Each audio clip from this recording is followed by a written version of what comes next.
Hello everyone, welcome back to your YouTube channel पढ़ाई मिनिया। और आज हम आपके साथ डिस्कस करेंगे top 10 MCQs for LT grade UP TGT PGT commerce. अगर आप चैनल पे न्यू हैं तो प्लीज़ चैनल को सब्सक्राइब करेगा और बेल आइकन को प्रेस करेगा।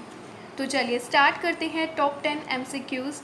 आप भी साथ साथ सॉल्व करेगा और कमेंट बॉक्स में बताइएगा कि आपने कितना स्कोर किया। चलिए स्टार्ट करते हैं। क्वेश्चन फर्स्ट है, land mortgage bank have been established for fulfilling the demand of. तो लैंड मॉर्टगेज बैंक्स जो हैं वो इस्टेब्लिश किया गया है किस पर्पज़ के लिए? डिमांड को फुलफ़िल करने के लिए। अब आपको ऑप्शंस दिए हैं, long term need of farmer, मतलब कि लॉन्ग टर्म लोन देते हैं फार्मर्स को, या शॉर्ट टर्म लोन देते हैं फार्मर्स को, या दोनों टाइप के लोन देते हैं फार्मर्स को, या D none of the above. तो इसका जो राइट ऑप्शन है वो है A, long term loan of the farmer, मतलब कि ये फार्मर्स को लॉन्ग टर्म लोन प्रोवाइड करते हैं। तो लैंड मॉर्टगेज बैंक्स जो हैं वो इसलिए इस्टेब्लिश किए गए हैं कि जो फार्मर्स को लॉन्ग टर्म लोन प्रोवाइड करते हैं, और ये जो लोन प्रोवाइड करते हैं फार्मर्स को, उसके बदले में फार्मर्स क्या करते हैं, अपनी लैंड को इनके पास गिरवी रखवाते हैं, मॉर्टगेज करते हैं, जिसकी वजह से इसका नाम क्या है, लैंड मॉर्टगेज बैंक। और ये लॉन्ग टर्म देते हैं लोन, तो कितने टेन्योर तक के लिए होता है, 7 to 20 ईयर्स तक के लिए ये क्या प्रोवाइड करते हैं, लोन प्रोवाइड करते हैं। लेकिन इनकी जो फॉर्मेलिटीज़ होती हैं वो बहुत ही ज़्यादा होती हैं, बहुत ही ज़्यादा वेरिफिकेशन प्रोसेस होता है, जिसकी वजह से जो फार्मर्स होते हैं वो इसका फ़ायदा नहीं उठा पाते हैं और वो साहूकार और महाजन के पास जाते हैं। तो अगर इसे ठीक करना है तो सजेशन ये है कि फॉर्मेलिटीज़ जो होनी चाहिए वो कम से कम होनी चाहिए। और ये जो लोन प्रोवाइड करते हैं वो इसलिए देते हैं ताकि जो प्रीवियस उन्होंने लोन लिया हुआ है उसको चुका सकें, ना कि लैंड रिफॉर्म्स के लिए।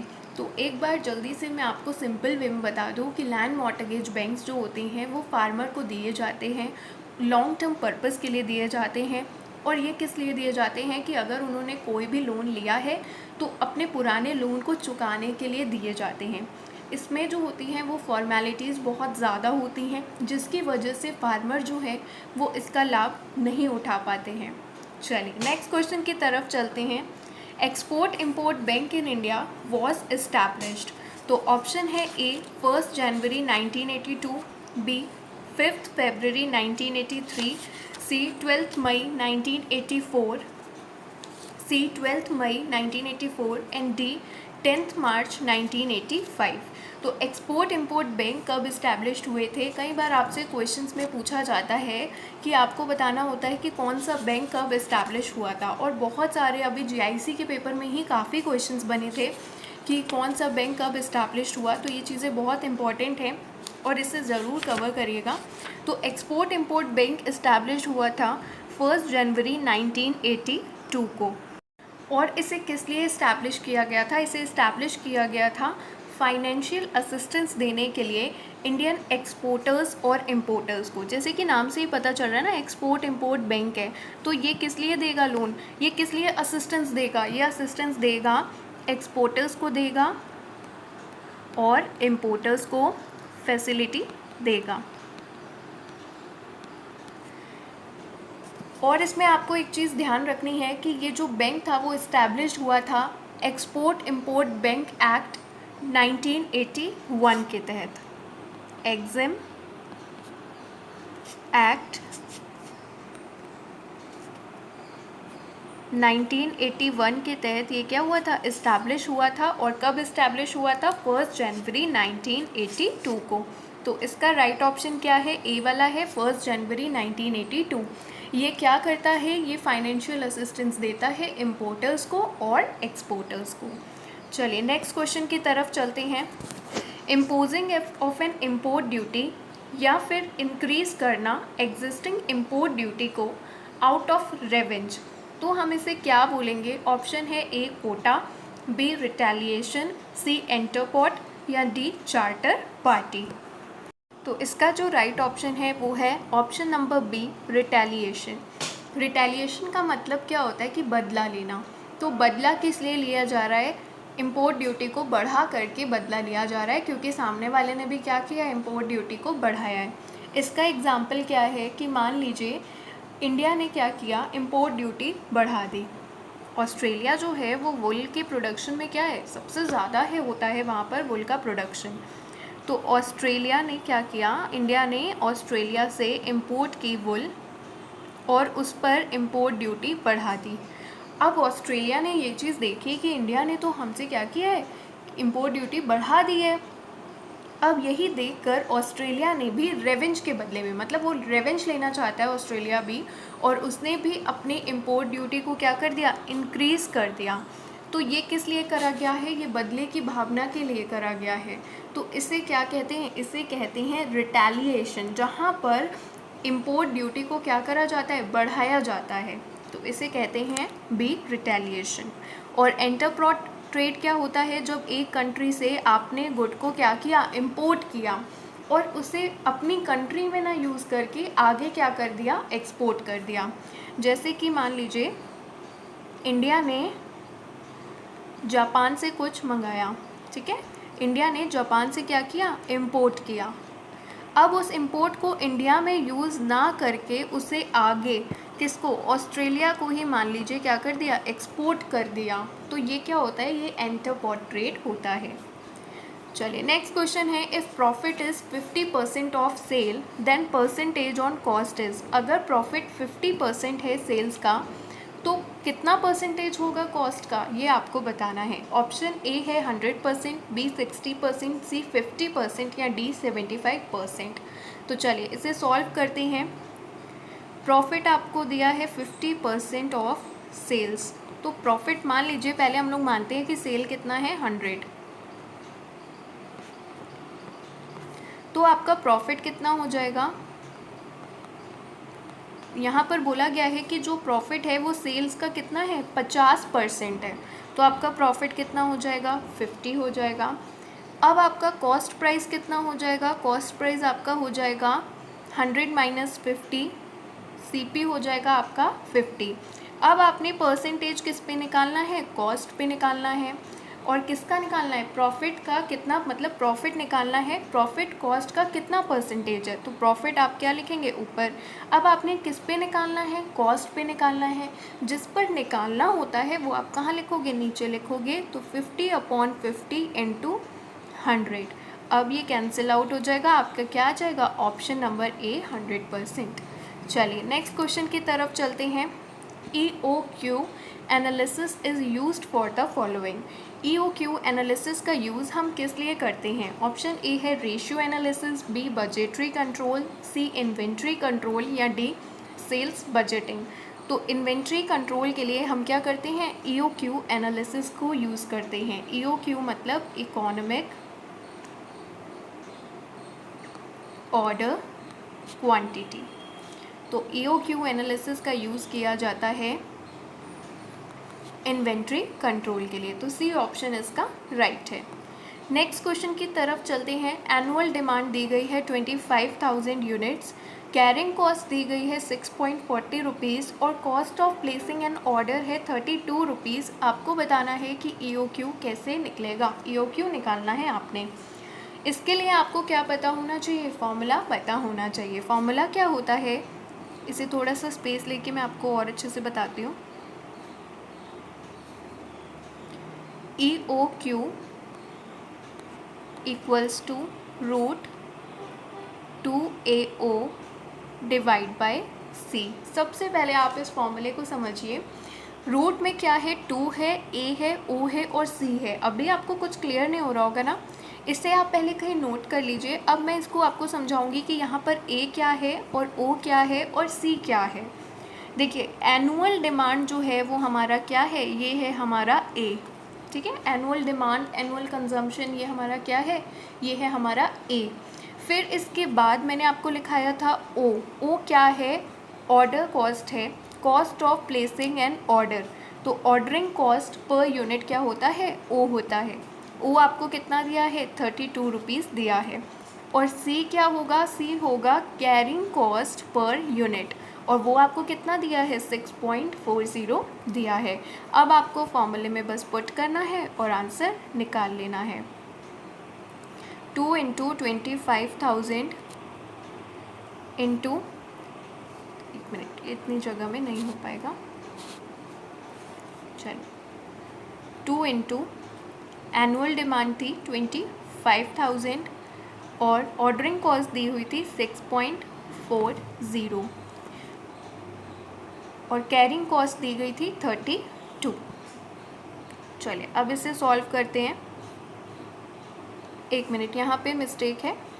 आपको ऑर्डरिंग कॉस्ट दी गई थी 32 और कैरिंग कॉस्ट दी गई थी 6.40। चलिए अब इसे सॉल्व कर लेंगे।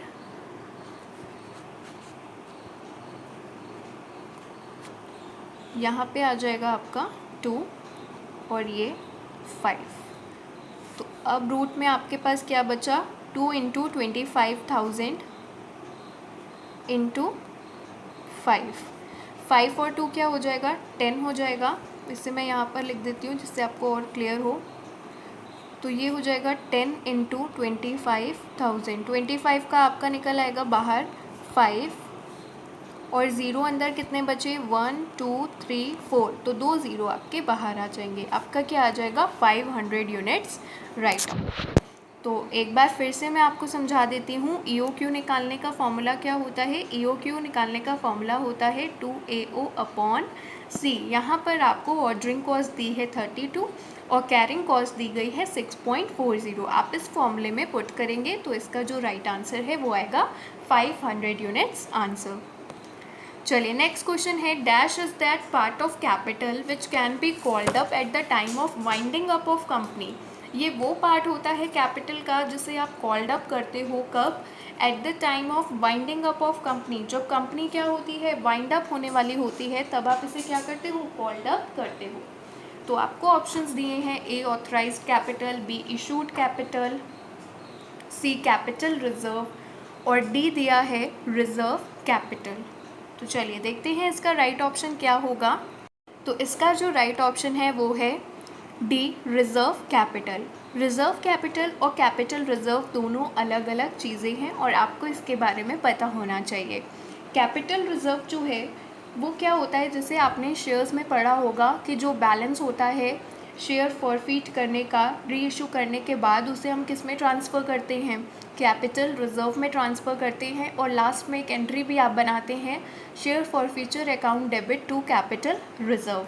और रिजर्व कैपिटल जो होता है ये वो पार्ट होता है कैपिटल का जो कॉल्ड अप करा जाएगा at the time of winding up of the company. ये अनकॉल्ड, अभी तक कॉल्ड नहीं हुआ है, इससे कॉल्ड करा जाएगा, लेकिन कब किया जाएगा, जब कंपनी वाइंड अप हो जाएगी। इसका यूज़ हम किस लिए करते हैं, इसका यूज़ कैपिटल लॉस के लिए करते हैं, लेकिन इसका यूज़ हम कब करेंगे, जब वाइंडिंग अप होगी, हम तभी इसका यूज़ करेंगे। तो कैपिटल रिजर्व मैंने आपको बता दिया, कैपिटल रिजर्व का मतलब जो अमाउंट मिल चुकी है, लेकिन रिजर्व कैपिटल क्या होती है, जो अमाउंट मिली नहीं है, वो एक्सेप्शनल केसेस के लिए ही होती है। और चलिए अब आगे बात करते हैं नेक्स्ट क्वेश्चन की तरफ। अगर पार्टनरशिप डीड एब्सेंट होती है ना, तो हमें कुछ बातों का ध्यान रखना होता है। क्या है वो बातें, अगर आपकी पार्टनरशिप डीड एब्सेंट है, पार्टनरशिप डीड क्या होता है, ये एक रिटन होता है, एक एग्रीमेंट होता है कि हाँ ये बातें हैं और पार्टनर्स आपस में मान रहे हैं।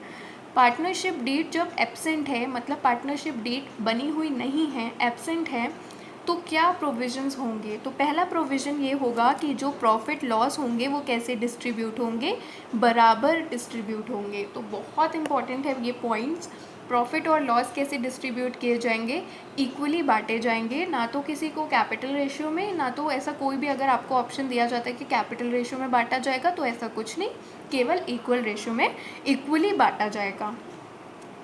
नेक्स्ट है salary should not be paid to partners. Salary हो गया, कमीशन हो गया, कुछ भी पार्टनर्स को पे नहीं किया जाएगा, जैसे सैलरी और कमीशन, ये दोनों जो हैं ये पार्टनर्स को एब्सेंट होने पर पार्टनरशिप डीड में नहीं पे किया जाएगा। No interest is allowed on capital contributed by partners. Partners ने जो कैपिटल कॉन्ट्रीब्यूट करी है उस पर कोई भी इंटरेस्ट नहीं अलाउ किया जाएगा। तो ये भी बिल्कुल राइट है कि पार्टनर्स को कोई भी इंटरेस्ट नहीं दिया जाएगा। ऐसे ही कोई भी इंटरेस्ट चार्ज भी नहीं किया जाएगा। पार्टनर्स जो अपनी कैपिटल में ड्राइंग कर रहे हैं उससे भी उन पर कोई इंटरेस्ट चार्ज नहीं किया जाएगा, ये भी एक रूल है। और नेक्स्ट है interest on loan at the rate 6% to partner. अगर पार्टनर ने कोई भी लोन फर्म को दिया है तो उस पर उसे क्या देंगे, 6% का इंटरेस्ट देना है पार्टनरशिप डीड एब्सेंट होने पर। चाहे प्रॉफिट हो चाहे लॉस हो, जो भी हो, पार्टनर को इंटरेस्ट ऑन लोन पर 6% लोन पर इंटरेस्ट मिलेगा ही मिलेगा। और नया पार्टनर एडमिट होगा सभी पार्टनर्स की कंसेंट से, तो ये भी बिल्कुल राइट है। तो इसका राइट ऑप्शन है ऑल ऑफ द एबव। चलिए जल्दी से रिकॉल करते हैं। जब पार्टनरशिप डीड एब्सेंट होगी तो प्रॉफिट और लॉसेस इक्वली बांटे जाएंगे, सैलरी जो है वो नहीं दी जाएगी पार्टनर्स को, और कैपिटल पर इंटरेस्ट जो है वो भी नहीं अलाउ किया जाएगा। इंटरेस्ट ऑन ड्राइंग्स पर भी चार्ज नहीं किया जाएगा। पार्टनर ने अगर कोई लोन दिया है तो उस पर उसे 6% का इंटरेस्ट दिया जाएगा। और नया पार्टनर जो है वो कैसे एडमिट होगा, जब सभी पार्टनर्स उस पर एग्री करते होंगे या सब पार्टनर्स की जब कंसेंट होगी तभी उसे एडमिट किया जाएगा। चलिए नेक्स्ट क्वेश्चन है debentures issued as a collateral security for ₹10,000। Debentures को इशू किया गया है as a collateral security. Collateral security में इशू किया गया है 10,000 रुपये में, तो इसे किस में डेबिटेड करा जाएगा। चलिए पहले तो ये समझते हैं कि debenture issued at a collateral security का क्या मतलब होता है। कंपनी कई बार क्या करती है, बैंक से या फिर किसी दूसरी पार्टी से लोन लेती है और उसके बदले क्या करती है, डिबेंचर को इशू करती है एज कोलेट्रल सिक्योरिटी। जैसे कि मान लीजिए ये हमारा फर्म है AB और इसने क्या किया, एक बैंक से लोन लिया। ये एक बैंक है मान लीजिए और इससे क्या लिया, लोन लिया।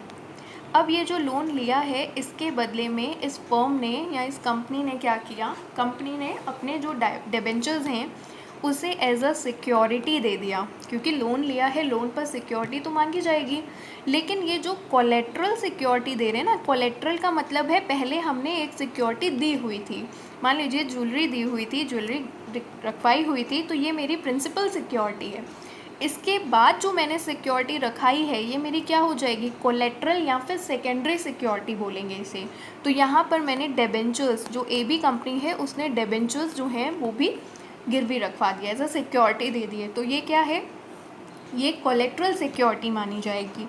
तो कोलेट्रल सिक्योरिटी का मतलब होता है कि जब प्रिंसिपल सिक्योरिटी के अलावा एक और सिक्योरिटी दी जाती है, एक एडिशनल सिक्योरिटी दी जाती है, तो उसे क्या बोलते हैं, उसे कहते हैं कोलेट्रल सिक्योरिटी। अगर मान लीजिए कि जो कंपनी है वो लोन नहीं दे पाती है, तब क्या होगा, सबसे पहले जो प्रिंसिपल सिक्योरिटी है ना, जो ज्वेलरी रखवाई हुई है, उससे पहले अपना पैसा लेंडर जो है वो कवर करेगा।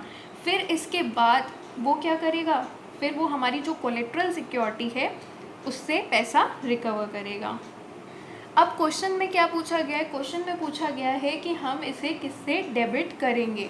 तो इशू करने के टाइम पे जब हम इसे डेबिट करेंगे तो इसे डेबिट करेंगे डिबेंचर्स सस्पेंस अकाउंट से, क्योंकि एंट्री क्या बनती है, debenture suspense account debit to debentures account. तो D ऑप्शन इसका राइट है।